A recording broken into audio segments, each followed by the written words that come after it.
On February 16th, 1861, Lincoln meets the girl who inspired his iconic beard.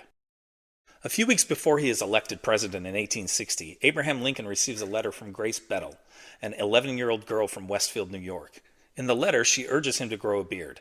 She claims it will help him get elected since, as she puts it, all the ladies like whiskers and they would tease their husbands to vote for you.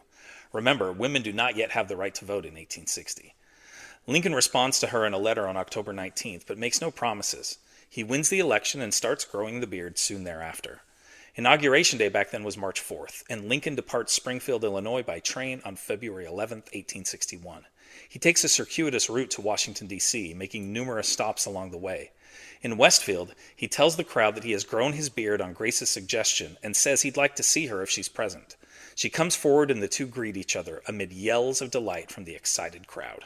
There's actually a bronze statue commemorating this event. You saw some pictures of it in the video earlier. This is located, of course, in Westfield, New York. It was erected in 1999. At the time that Lincoln leaves to head to Washington, D.C., 7 states have already seceded. And he's trying to do whatever he can to hold what's left of the Union together.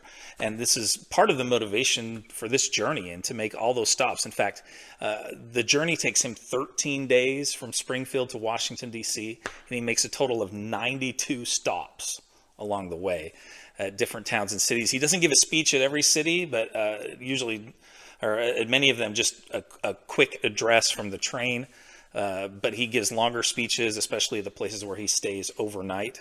And of course, these speeches, they're classic Lincoln. We don't have every word of every speech, of course, but a lot of these were recorded, either words that Lincoln had written down or things that were printed in newspapers. But anyway, they're classic Lincoln, which means they're mostly great, because it seems like everything that came out of his mouth was great.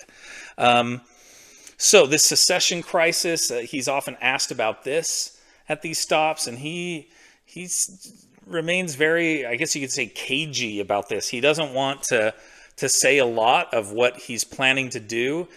He's very wise and very political, the way Lincoln was better than anyone at, and that he doesn't proclaim, well, I will go to war if I have to keep the Union together. He, was positive and said, well, I think these things will work themselves out. Things like that. It's interesting how he doesn't want to come out and directly say what his plan might be. And I think some of that is hoping that things can be worked out. And keep in mind that Fort Sumter doesn't happen until April. So there are no shots fired yet. And so there's still some hope that this can be resolved peacefully. But anyway, he's not giving anything away, and that's definitely wise. So his voice also becomes hoarse, apparently, and this is documented. And of course, the many speeches, there's no PA system that he can use. And so you have to really project that voice. And, he starts to lose it a bit. 13 days, 92 stops, not a big surprise. There are a lot of dignitaries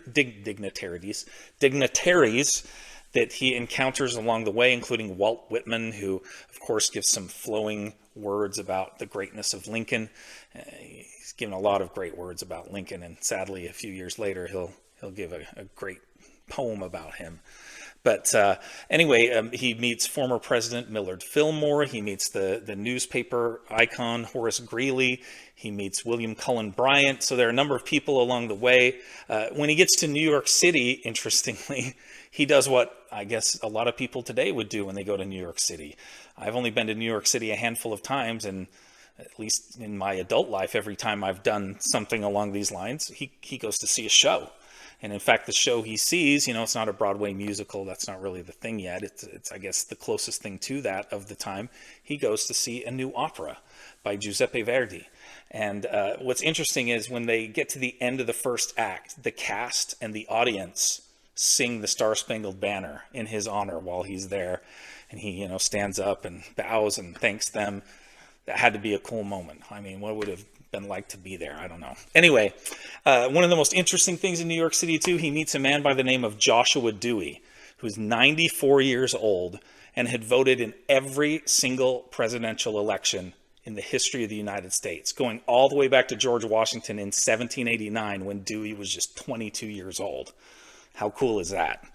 Other things. So he gets to Philadelphia. He goes to Independence Hall and makes some interesting remarks there about the country, the democracy, the foundation of all of it, which even to them had been a long time before. Something like 7 years ago. Well, not quite 5 years ago, I guess. Anyway, in Independence Hall, also there outside, he raises a brand new flag. It's a 34-star flag because Kansas had just been recently admitted to the Union, and so that's kind of cool. There are some rumors of plots against him. Keep in mind that he'll be crossing technically into the South and into slave territory once he gets to Maryland. And so there are a lot of rumors, and he actually gets word from William Seward, who will soon become his Secretary of State, that there's some danger ahead. And I guess partly because of this, Alan Pinkerton of the famous Pinkerton Detective Agency accompanies him for this final leg of the journey.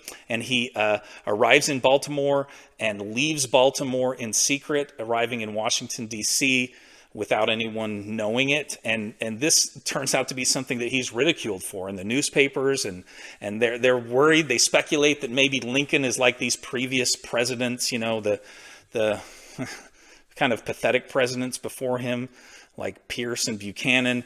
And they think that maybe they've got another weak commander-in-chief like those guys.